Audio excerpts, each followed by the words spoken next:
పుట్టిన దగ్గర నుంచి కట్టి కాలేదాకా సొంత ఇంటి కోసం వెతికి వెతికి అలసిపోయిన ఒక శరణార్థి గురించి చెప్తారు.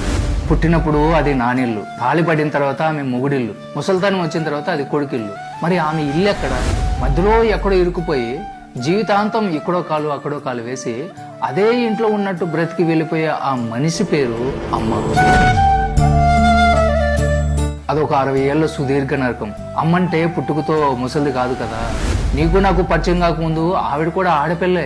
ఆమెకి గలగల నవ్వాలని ఉంటది, రంగురంగుల బట్టలు వేసుకోవాలని ఉంటది, ఆమెకి ఒక ఆశయం కూడా ఉంటది. కానీ పెళ్లి అనే ముడిపడిన తర్వాత ఆ అమ్మాయి చచ్చిపోతుంది. ఆ శవం మీద ఒక భార్య పుడుతుంది. ఆమె ఇంటి పేరు పోతుంది, గోత్రము మారిపోతుంది. చివరికి ఐడెంటిటీ కూడా భర్త పాదాల దగ్గర తాకట్టు పెడుతుంది. అప్పటిదాకా నా ఇష్టం అనుకున్న ఆడపిల్ల అప్పటి నుంచి ఆయన గారి ఇష్టం, అత్తగారి ఇష్టం అని బ్రతకడం మొదలు పెడుతుంది. భర్త కోపంతో విసుగులాని మాటలు, అత్తమామల సూటిపోటు మాటలు నిలువున కోస్తున్నా కూడా పల్లెత్తి మాట అనకుండా నవ్వుతూ విసాన్ని మింగే శివుడాను. జీతం అడగని పని మనిషి, సెలవు అడగని కూలి, పడక గదిలో భర్తకి అలసట తీర్చే ఒక బానిస. ఆ తర్వాత మనం పుట్టాం. ఆ రోజే ఆమె తన శరీరాన్ని మన పేరు మీద రాసి చేసింది. నువ్వు కడుపులో పడగానే ఆవిడికి ఆకలి వేసినా కూడా తినలేదు, అనారోగ్యం వచ్చినా కూడా మందు వేసుకోలేదు.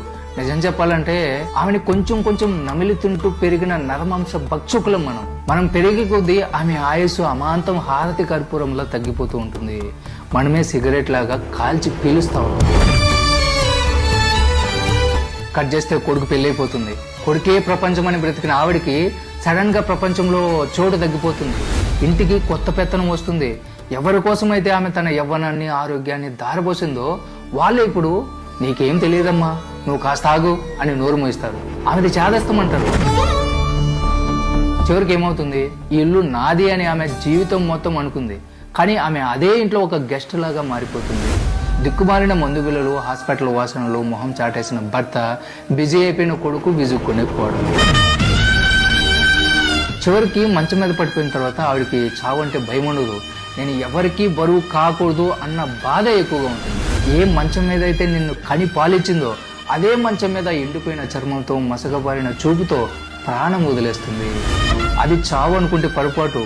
ఆమె పడ్డ నరకానికి అది శాశ్వత విశ్రాంతి.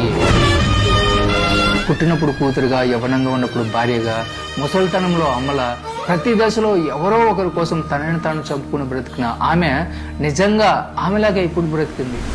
మనం రాసిచ్చిన ఆ దరిద్రమైన స్క్రిప్ట్ లో అద్భుతంగా నటించి చివరాఖరుకు చప్పట్లు కూడా దక్కించుకొని ఓడిపోయిన ఒక గొప్ప కళాకారిణి ఆమె.